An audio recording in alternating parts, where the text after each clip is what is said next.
Well, here we go.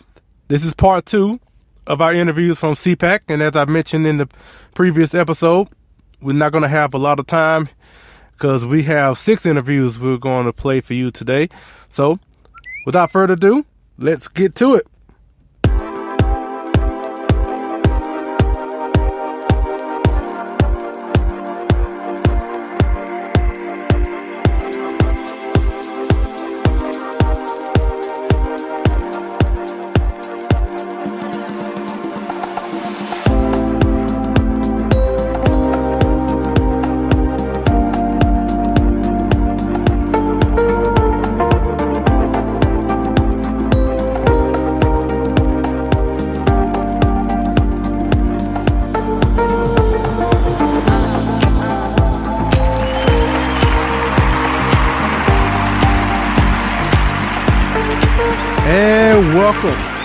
Welcome to another episode, part 2 of our interviews from CPAC last week.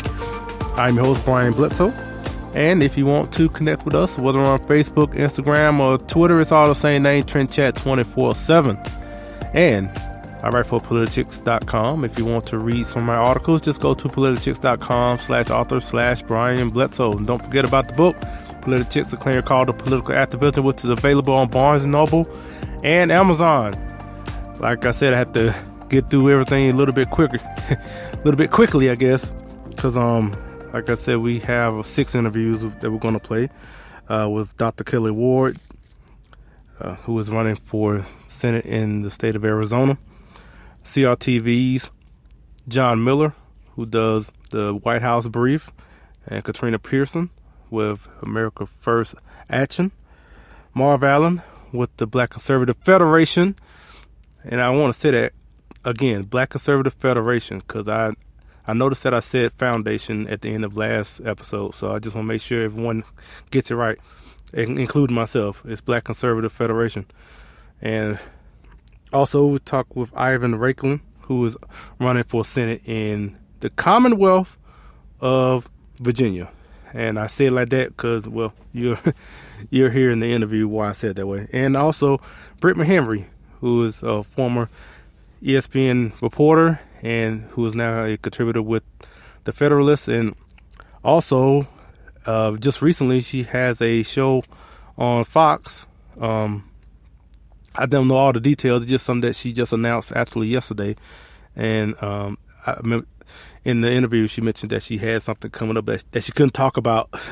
But, so apparently it was that news show. I think she has some other things that are coming out this week as well. So I just want to say right now, I really appreciate everyone listening. The simple fact that I was able to get credentials to go to CPAC is because of everyone's listening. The fact that I have this podcast, and I guess CPAC, saw that I was doing, I guess, somewhat good work enough to grant me credentials. So, and that's all to the people who are listening. And I appreciate everyone who is listening. I say that, many times, and I'm going to continue to say that because I do appreciate it. And I also appreciate people who take the time to want to do an interview. They don't have to, but the fact they said, I'm very appreciative of it. And, a lot of these interviews are pretty short, mainly because I just want to get as many people on.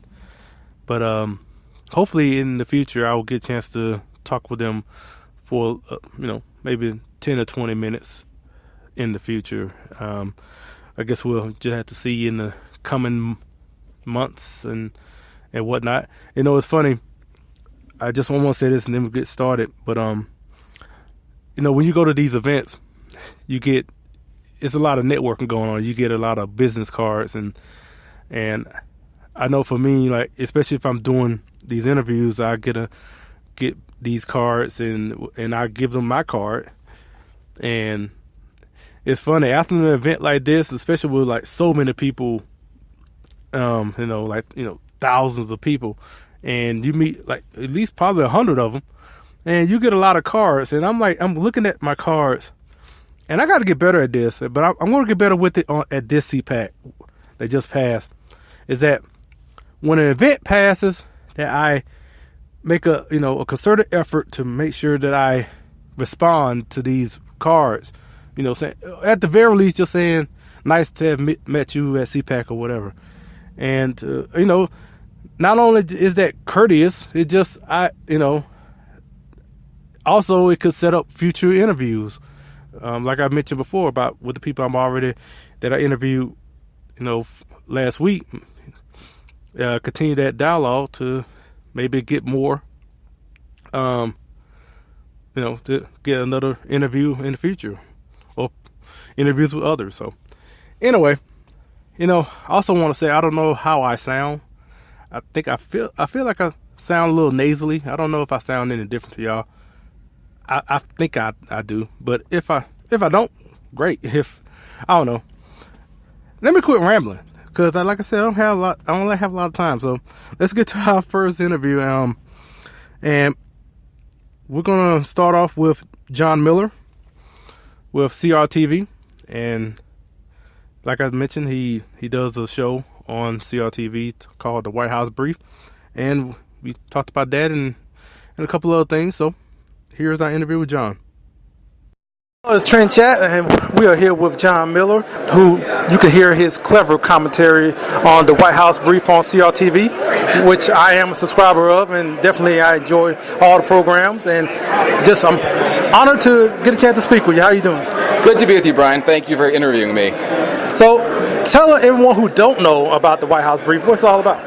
So it's a usually 4 to 7 minutes, sometimes longer, short video, basically talking about the big stories of the day. We try to come at it with an angle that you're not going to hear in the mainstream media. So we try to come at it from a place where our viewers, who conservative review TV is no surprise what kind of political stance they hold, we try to explain the news to them in a way that they understand it from a viewpoint that they can relate to, because the news is in so many places brought to people in a way where they can't even relate to what's being said. They don't agree with it politically, they don't agree with the culture, they don't agree with the snide looking down on everyday Americans. So on the White House Brief, we try to deliver the news to them in a way that relates to them and that appeals to them, because they're not getting that in the mainstream media, and they're not getting that really in any left-wing media. So on a daily basis, I go to the White House press briefings and try to get a scoop or stories that you're not hearing from the mainstream media. That doesn't mean we're not talking about the hot stories of the day, but we're coming at them from an angle that you're not necessarily going to hear anywhere else. So it's an interesting program. We have fun. We don't take ourselves too seriously whatsoever, and that's what I think makes us different and why you should tune in. I guess give my listeners a bit of your background. So I grew up in extremely liberal Southern California, and that kind of a story tells itself. I saw the culture down there, and immediately I rejected it. I wasn't raised in a political family. My dad's a jazz musician, and so that kind of gave me the opportunity to come at my own political beliefs. And I was told you can't be black and be a conservative, and that never really made any sense to me. I was like, why not? Why do I have to ascribe to a political ideology that doesn't have my interest? And basically, in my opinion, liberal ideology is offensive to black people. It basically tells them you're not capable of doing anything. You're not capable of pulling yourself up by your own bootstraps. You're not capable of being as good as white people. And I think that is just a misnomer. It's offensive to me. Affirmative action, for instance, is an offensive idea to me. The idea that we have to lower our standards for black people because we don't think that they have the same ability as white people. To me, that's racism. So I saw that initially and rejected that. And then I went to college in New York City at Columbia, which is extremely liberal. Wow. And that's when that's when for me it sealed the deal, because I was just like, I cannot deal with any of this. And then I started. I worked at the Blaze. I was Glenn Beck's assistant, and then worked at Fox for a bit. So I've been a conservative for a while, and I've been in that space for a while. But I was on the production side, and now I'm finally doing reporting on the White House Brief. Okay, so now CRTV is, I guess, a couple of years old. I guess give the people. It's 1 year old. It's a little over a year old. Okay, you know what? Give the people a reason, to watch CRTV other than, to watch you especially. Other than the best show, which is the White House Brief on CRTV. We have probably the best lineup of personalities that you're not going to get anywhere else. We have Mark Levin, we have Michelle Malkin, we have Stephen Crowder, we have Gavin McInnes, we have Ali Stuckey, who's the conservative millennial, we have roaming millennial, we have Andrew Wilkow, and I'm probably missing a few because we have so many. We also have Nate Madden, who does what I do, except on Capitol Hill. And it's just a different variety of conservative voices. We have a wide tent. We have people who were very much traditional conservatives. We have people who are against Trump. We have very pro-Trump people. We have, I think, the biggest variety of conservative voices that you can get in the media. So if you're interested in hearing conservative ideas and ideologies and the news with a conservative analysis, CRTV is something that you have to subscribe to. I think it's the best commentary out there. Well, speaking of the president, given it's been over a year now, so I guess I want to ask your opinion, how you think things have gone so far? I think things are going great. I mean, I think that Trump's accomplishments speak for themselves. I think the tax cuts was huge. You see the economy literally booming. You also see businesses who think that they can actually now create jobs, they can actually compete, they can actually thrive on the world stage, and that's huge. And you see the results, and now you see that people, I think 50%, more than 50% of the country is in favor of the Trump tax cuts. When they were planning it during the planning process, as you remember, they were like at 20-something%. So when the results come, they speak for themselves. Now, people don't like Trump because it's more of a public persona thing, right? It's his attitude, it's his comments, which are occasionally make you think, okay, what's he thinking when he said that?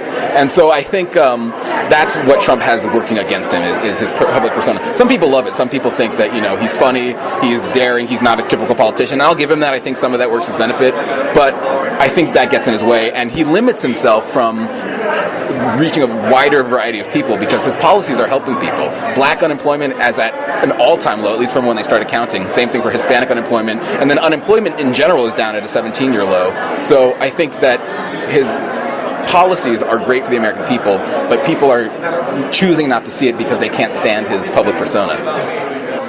Where can people get in touch with you on social media and CRTV? Sure. Well, you can follow me on Twitter at MillerStream, and you can also follow CRTV on Twitter if you want CRTV. We have a Facebook page, CRTV Facebook page. My Facebook page is facebook.com/MillerStream, and you can follow me on either platform. We're active. We're engaging on social media. We're a digital platform, I should add that. So we're all online. We're subscriber-based. You pay $99 a year, but if you use the promo code, my promo code is WHB, give you $10 off, and you can also get a 7-day free trial. So use the 7-day free trial, see if you like it, see if it's interesting to you, see if you like the programming, and if you do subscribe for the year, because I guarantee you're not going to find anything else close to it on the internet. All right, thank you so much for your time. Thanks so much, Brian. I appreciate the time. Yep, and thanks to John for joining us. And I guess if you haven't noticed, I think, every episode is going to have somebody from CRTV on it. Not only because I just love CRTV. I mean, it really sounds like I'm doing a commercial for them. I mean, hey, if they want me to advertise for them, hey, that's fine by me. But I do love, the whole platform. And actually we're going to have a very lengthy interview tomorrow with Andrew Wilkow. And that's going to be the majority of the interviews for tomorrow. So, thanks to John for joining us. And before we get to our next interview with Dr. Kelli Ward, who was a returning guest to Trend Chat, and I'm glad to have her come back. But before that, let's hear from our friends from the Founding Project. Hello, Trend Chat listeners. If you like the Founding Project's Civics Education video series, Civics for All Ages, and our educational meme series, we think you will love our new website. Join us at thefoundingproject.com and be a part of the civics movement. The Founding Project is a 501c3 education nonprofit. Please join us today. Hello, this is Trend Chat. We are pleased to have a returning guest to Trend Chat, Kelli Ward. How are you doing? Hey, Brian, it's great to see you. It's always great to see you, and great to be on Trend Chat. And so, first thing, how's the campaign going? It's going amazingly well. We have got the professional team like you cannot believe. Ed Rollins. He is an advisor to the campaign, and who wouldn't want to have Ronald Reagan's campaign manager as part of her campaign? I certainly do, and I'm getting a lot of great advice from him. I've got people that worked with the Great America PAC for Donald Trump, helped raise almost $30 million for him. They're on board helping me with messaging, helping me with strategy, and then our staff on the ground is second to none. And then don't forget about, just like what Donald Trump said today on the main stage, conservatives are the heart and soul of the Republican Party. We certainly see that, and in Arizona, the grassroots, they are the heart and soul of the party, and they are really behind our effort to get to D.C. Okay, now, one thing I've been asking pretty much everyone is that we pretty much over a year with the Trump administration. Just, I guess, what are your thoughts as far as what has been accomplished and what are you looking forward to in the future? Yeah, I mean, I think it's been great so far. I thought it was humorous but also true that Donald Trump said he's delivered on more promises than he even made on the campaign trail. When you look at regulations, he promised that for every new regulation we'd repeal 2, and we're at 1 to 22 right now, for goodness sake. And we've got the tax cuts in place. We've got more money in Americans' pockets across the board, and I think things are sailing right along. We need, though, reinforcements for President Trump and the America First agenda. We still have too many people that want to thwart him, and so I want to get there. I want to support people like Senator Rand Paul, who's endorsed me in this effort to get there. He knows I'm going to help him carry the torch of liberty in Washington. People like Ted Cruz and Mike Lee, who want to uphold the Constitution and fight for what's right for the American people. So I look forward to joining all of them once I get there and helping to continue this wave of winning. So far, I'm not sick of winning yet. I know Donald Trump said we're going to win so much, we're going to be tired of winning. I certainly am not. I want to continue that winning across the board for all Americans. Now, as a doctor, I want to especially ask you about, I guess, what's remaining with Obamacare and what do you see specifically as far as what needs to be done? Right. Well, I think there's still a lot of work to do on that front. It was disappointing to me since every Republican in Washington, D.C., in the House and the Senate, all campaigned to repeal Obamacare during their campaign seasons. And so it was disappointing that they weren't able to get something done. But I think with new people, especially like me, I've got a lot of health policy experience. I'm a family physician. I owned my own practice.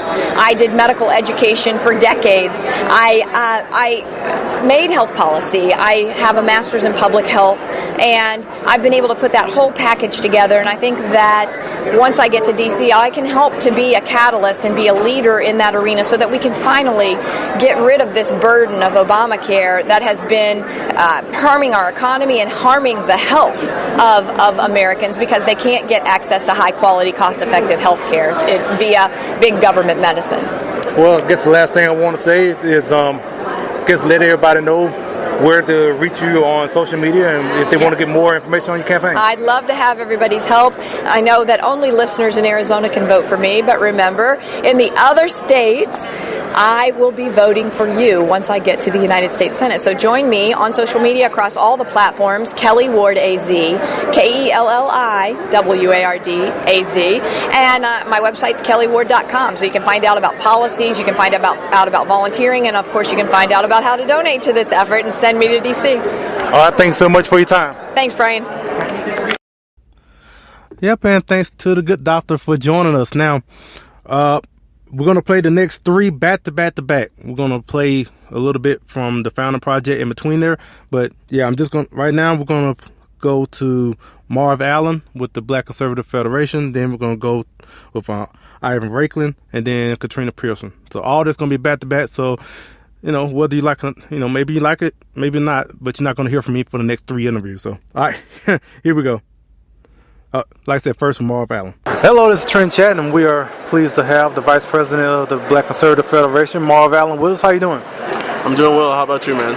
Doing good. So, first, I guess, for the people that don't know, tell us everything about the Black Conservative Federation. Yes, the Black Conservative Federation was founded about a year ago. We're back here. We have a Black History Luncheon on Saturday, which is tomorrow at 11:30. Our keynote speaker will be John James. And we also will be highlighting other Black conservatives in the movement, trying to get everyone together. And I'm pretty sure we brought about 80 Black conservatives to CPAC this year. This is a big improvement from last year. The more we go, the more we will be able to have bigger outreach. We will have more things to do in the coming months. We have funding and organization. We're just looking to get more involved. So with the luncheon coming up tomorrow, have you, I guess, put together any other events as far as like outreach and anything like that? Yeah, so the President Deontay Johnson, he was speaking about putting together like a minority CPAC in DC in the coming months. So that should be our next project. And like we spoke earlier, that we do have a full outreach team now in the Northwest, Central, and East. And once we figure out what we actually want to do with our outreach plan, we can move forward with that. But I think we're going to start off going to inner cities and trying to speak with people, not pushing any policies in their face, just having a conversation and trying to figure out what matters to them so we can actually figure out solutions to their problems. We've been here for a couple of days, and one question I've been asking pretty much everybody is that it's been over a year with the Trump administration, and I just want to ask you about your thoughts as far as with the accomplishments and what you think as far as this past year. I think it's going all right. Could be better. Give it a 1 out of 10. I give it a 7. To be honest, I'm a very harsh critic. Sometimes he's just shut his mouth. Sometimes he does a good job of spreading the word. But no, I think he could be more conservative. That's mainly my issues. Like currently with raising the age to 21 to buy a rifle. I don't agree with that. I'm a Texas boy. Me and my grandfather used to go out, shoot guns when I was 14. I didn't have a problem. It's not guns problem, it's a people problem. So we have to focus on mental health. Don't really need more restrictions on guns. Just have to have guns in the right hands of people. And a lot of people don't realize that, the NRA, Republicans, conservatives do agree with background checks. We just cannot have people infringing our rights at the same time. And other issues like tax reform, that was great, very good. But with immigration, I don't think we should be just handing out amnesty for border security. I think we should have an honest debate and have it separate. The thing is, not every Republican has the same idea on that. Some people are more than happy to gain legalization for these citizens for a border. I just don't think it's in our best interest. That's just my opinion. Yeah, I mean, I know I'm with you, and I think there should be no amnesty. But one thing I know I mentioned on my podcast, probably a couple weeks ago, is that you have a good number of Republicans, just like you said, are more than happy they want to have full-blown amnesty. So you literally got to fight that balance within your own party, let alone with the Democrats. So, like I said, I'm not for it, but if we can get the least damage possible, I mean, okay. But like I said, me personally, I'm not for amnesty as well.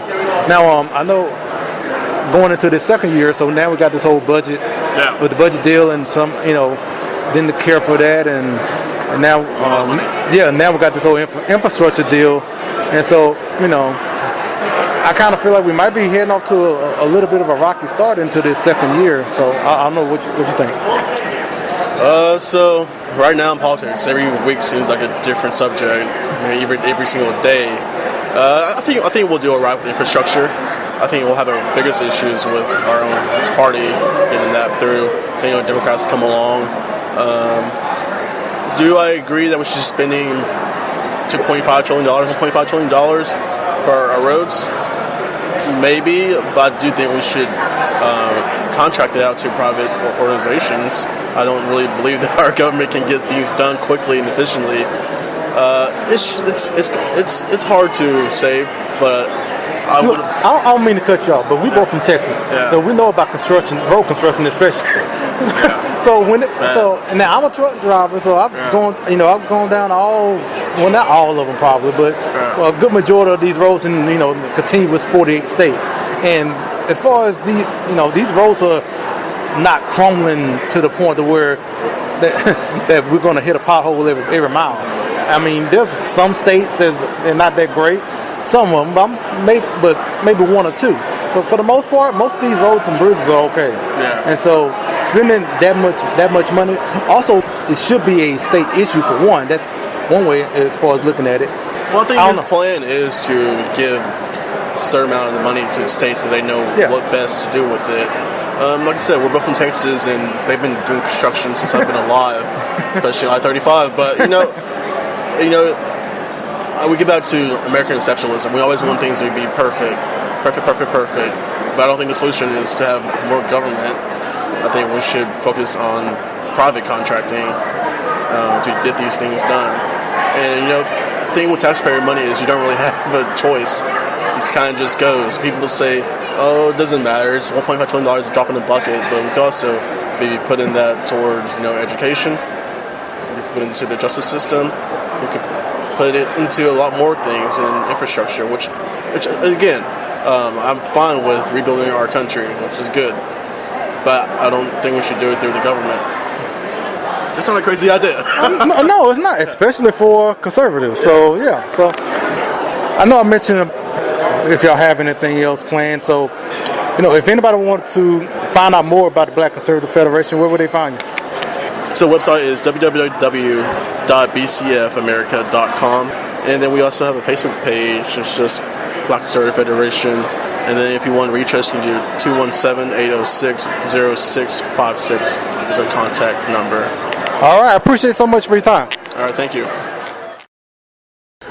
Hello, this is Trent Chat, and we are pleased to have Ivan Raiklin, who is running for U.S. Senate in the great state of Virginia. The Commonwealth. The Commonwealth. You know what? You got me right there, because time I said it, like, nope, so there's something wrong about that. How you doing? I'm doing great, Brian. So, yeah, Ivan Raiklin here. It's good to be here. So, basically, CPAC is essentially over. They've got a couple more speakers to go, but how have you enjoyed the whole conference? I've enjoyed it pretty well to the point where I think, was it day 3, 4? I can't even remember. It's all bleeding in one day into the next. I've been here most of the week. I went out for a couple of events outside in Virginia, since I am running for U.S. Senate Virginia, and I've enjoyed it. It's all about making relationships, building those relationships, making connections, connecting the dots, and then I've actually met quite a few Virginians along the way. So how's the campaign going? Yeah, the campaign's going great. I just feel a little groundswell going on this last week. We are building out the team. I have my field director over here to my right, sitting next to me. How many people have we basically brought on board in the last couple of days? Another 5? I'd say at least 5, if not more than that. It's been a good turnout. Yeah, so there's another 5 people on board on the campaign. We continue to grow to get not only get the name out there, but more importantly, right now, in order to get on, to be on the ballot, you need to collect 10,000 signatures. And it's divided up into 11 congressional districts. Each congressional district in Virginia, you need to obtain 400 signatures minimum.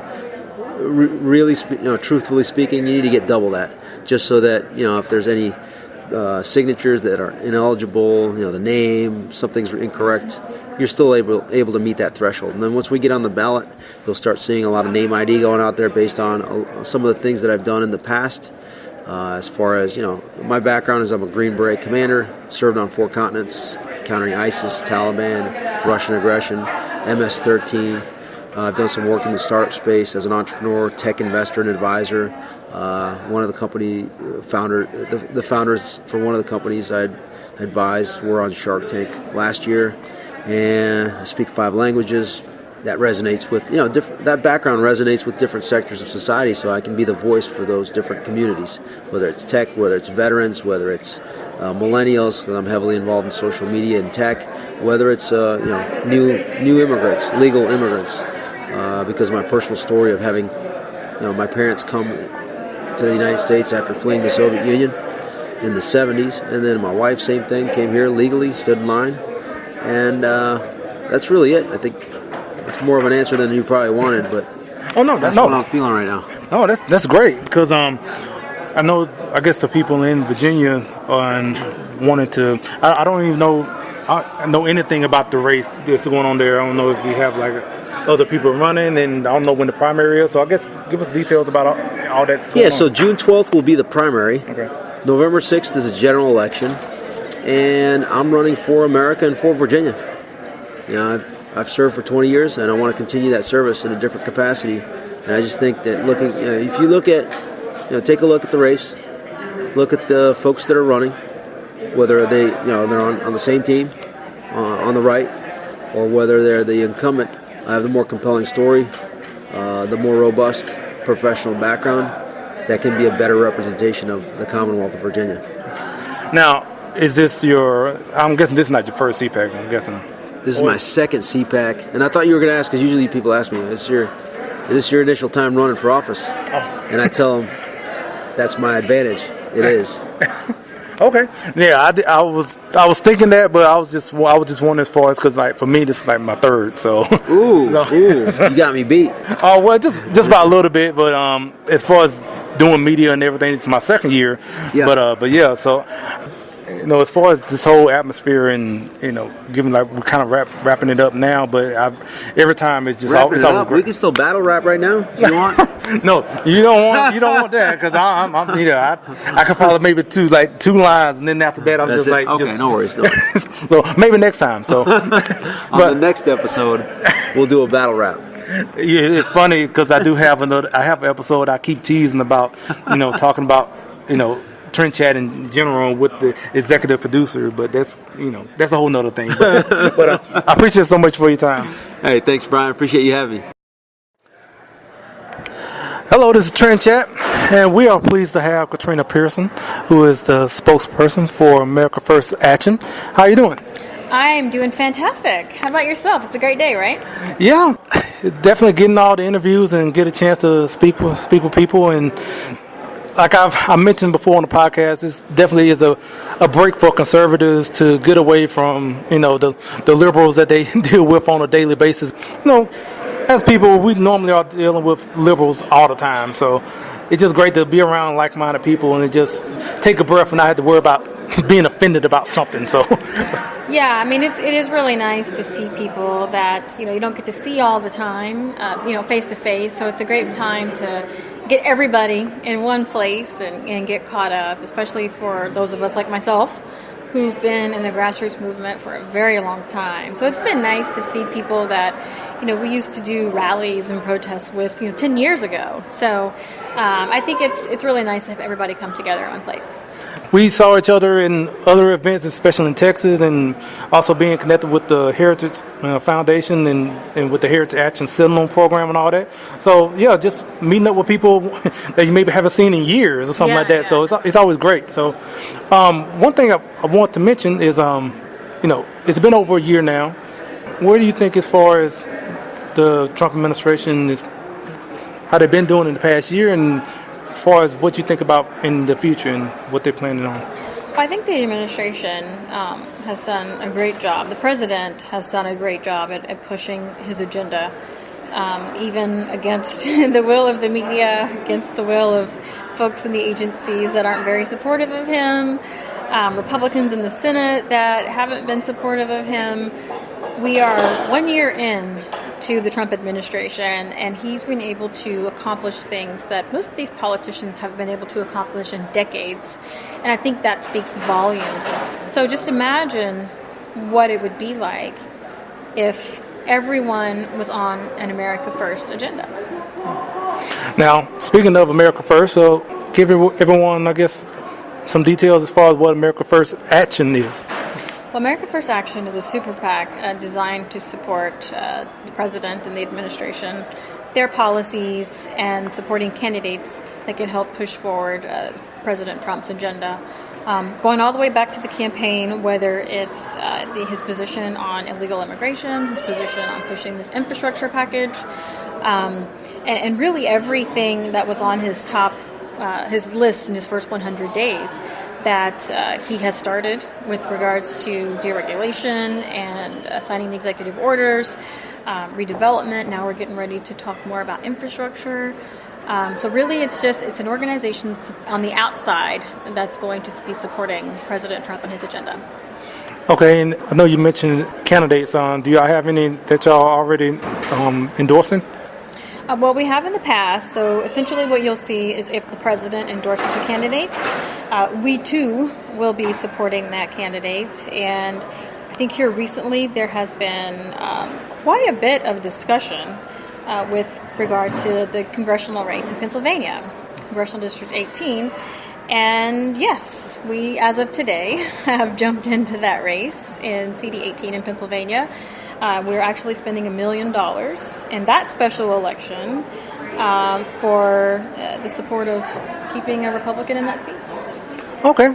Now, was that like an exclusive? That's something that we just, as Trend Chat, we just got the exclusive for that? Well, this went out this morning, and it's been reported. Okay. And so it's just one of those things that we sort of monitor where the president's leaning on things. And once he comes out and supports a candidate, that's likely the candidate will support as well. As you already know, the midterms are going to be quite interesting considering so many politicians are not running for re-election.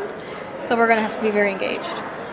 Okay, and what other, I guess, initiatives that y'all are trying to start through America First? Well, there is the Tax Cuts and Jobs policy that is now signed. We are definitely putting resources behind getting the word out to America that basically that their wages increase aren't crumbs, as the Democrats would like you to believe. And even if it's $1,000, either in a bonus or an increase in wages, that translates. And Nancy Pelosi wouldn't know this, but it translates into a school lunch for over an entire year for a child in a family. And so that's not crumbs, at least for me as a single mom. I think $1,000 is a pretty big deal. But really talking about the truth, making sure we're fighting back against the fake news about the policies that the president is proposing, and really just being supportive of that America First agenda. Okay, and so I guess if anyone wants to get more information on America First, where do they go? AmericaFirstPolicies.org. That is a nonprofit side supporting the president's America First policies. And America First Action is a super PAC that is designed on the outside as well. Okay, any social media? Well, you can follow me at Katrina Pierson. And they do both have Twitter handles now. It's either America First Action or America First Policies. Okay. Well, thank you so much for your time. Thank you. Good to be here. Hello to fans of Trend Chat and Brian Bledsoe. The Founding Project, an education nonprofit dedicated to civics, invites you to visit our brand new website. Visit us at thefoundingproject.com. Be a part of the civics movement with The Founding Project. The Founding Project is a 501c3 education nonprofit. Please join us today. And I'm back for like a couple of seconds just to say thanks to everyone, Ivan, Marv, Katrina, for joining us. And now we're on to speak with Britt McHenry. So, yeah, let me shut up. Let's make sure we get this all out. So here we go. Hello, this is Trend Chat, and we are pleased to have Britt McHenry with us. She is with the Federalist, and she is a former ESPN reporter and just all around awesome conservative. How you doing? I'm good. Thanks for having me. So, like I mentioned before, I've been kind of, I guess hounding about trying to get an interview because I just want to ask you as far as one thing I saw recently that you kind of had a bit of a Twitter beef about the SI article or about the swimsuit. I guess the issue. So I guess let people know about that little beef. It's funny because all the clickbait headlines will say battle and beef, and I really am very calm on Twitter, even if my tweets are a little bit aggressive at times. I had just tweeted that I think there are better ways to show large-scale female empowerment than being nude. And that's not to say women can't individually do that. If something makes you feel sexy and good, then by all means do that, but don't force it as like, oh, this is for women's empowerment. Like, no, you just want to look hot, right? Like, that's okay. My opinion.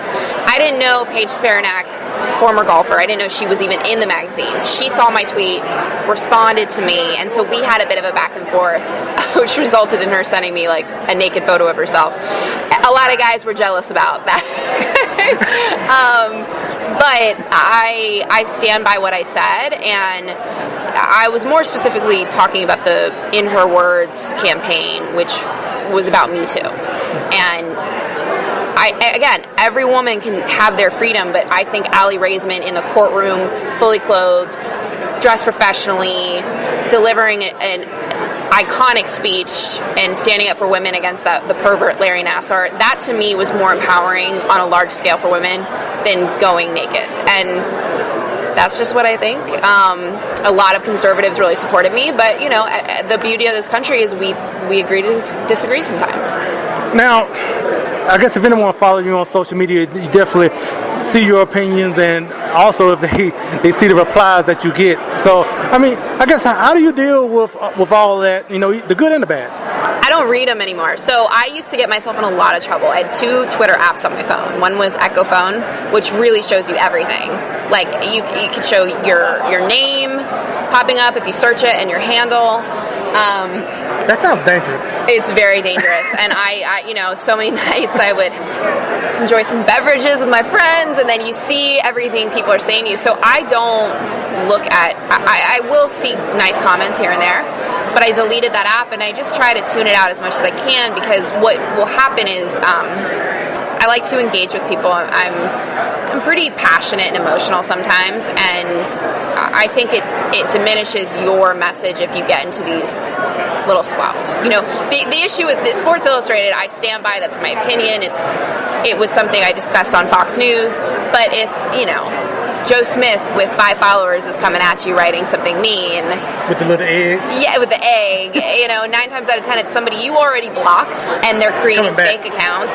So I think I just tune it out. And if you want to be a opinionated, strong male or female in this day and age with social media, you got to be ready to get some heat for it. So I guess for me, like I see some of those replies on there, and I was like, wow, she's really catching some heat over there. So now, I said that you were a former ESPN reporter. Now, at the time, your time at ESPN, did you voice your conservative views or what?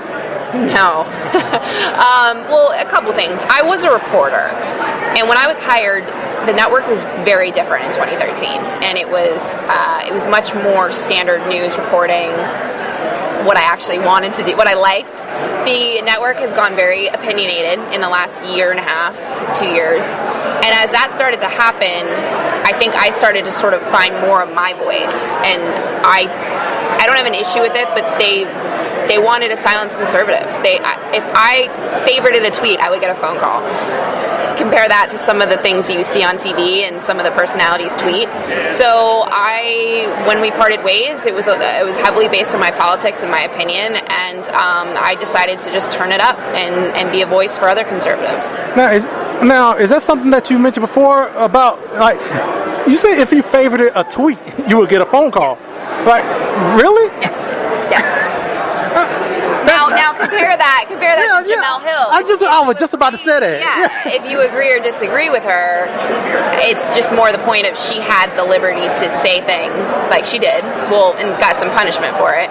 But she was able to call the president and anybody who voted for him white supremacists and go on air the next day and host a TV show. I would get phone calls for favoriting conservative tweets. So it was not entirely fair. Yeah, to say the least. So now you're with the Federalist. Oh, how long? With the Federalist, I'm freelancing a bit with them. Have some exciting things coming up, but I can't really fully disclose it yet. But I'm on Fox News a lot, and it would be a safe bet to see that I could possibly land in the Fox family somewhere. Okay, so how can people get in touch with you on social media? You can follow me on Twitter at Britt McHenry, 2 T's in my name, and on Instagram, same thing, at Britt McHenry. Apparently it's difficult to get an IG message through to me, but I will be better. I'm still I guess you just don't want to do an interview, I guess. No, I appreciate it, and look, even if you disagree with me, and if you're respectful, that's fine. Let me know what you're thinking, and we can tackle it. We can talk about it. Well, thanks so much for your time, and hopefully we get a chance to speak again. Thank you very much. Yep, and thanks to Britt McHenry for joining us. And, that's it. We're at the end of our time. So, tomorrow, it'll be Lawrence Jones and Andrew Wilkow. So, actually, that is all we have for today. So, until tomorrow, we'll chat with you later.